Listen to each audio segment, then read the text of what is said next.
Welcome back to Make It Mental, everybody. What you're looking at here is part of my modified suspension that I'm rebuilding for my COVID-19 rally car.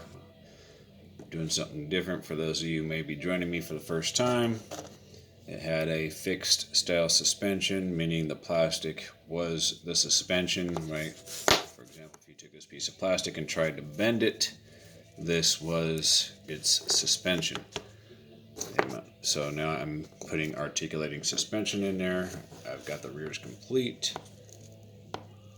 Right, so the pivot point's actually in that center area.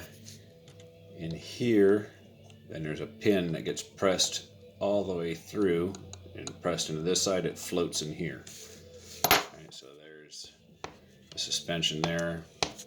I'm doing something a little bit different on the front side, so which brings me to the point of this video right here. If you're doing something like this, you want to make one part at a time, because all I do is I take a cutoff wheel and I cut the centers off like so, and now I need to make a part that fits inside there, just like you see here.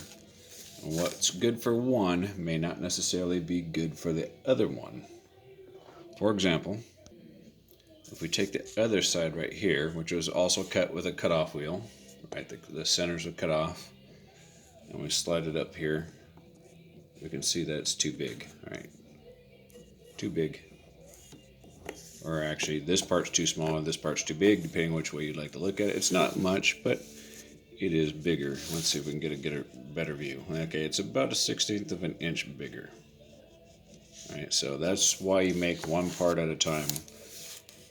Just because if I was to cut this one in half and then use it for this one here to be too sloppy. If I wanted sloppy, I'd buy another cheap Chinese vehicle. I don't want sloppy.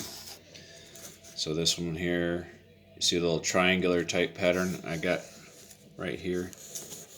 That will eventually fit right inside there like so. That triangular piece will sit, it'll get glued and possibly screwed to that little piece right there. It'll drop the ride height about 3/16 of an inch, but I think I can recover that with the suspension, with the springs.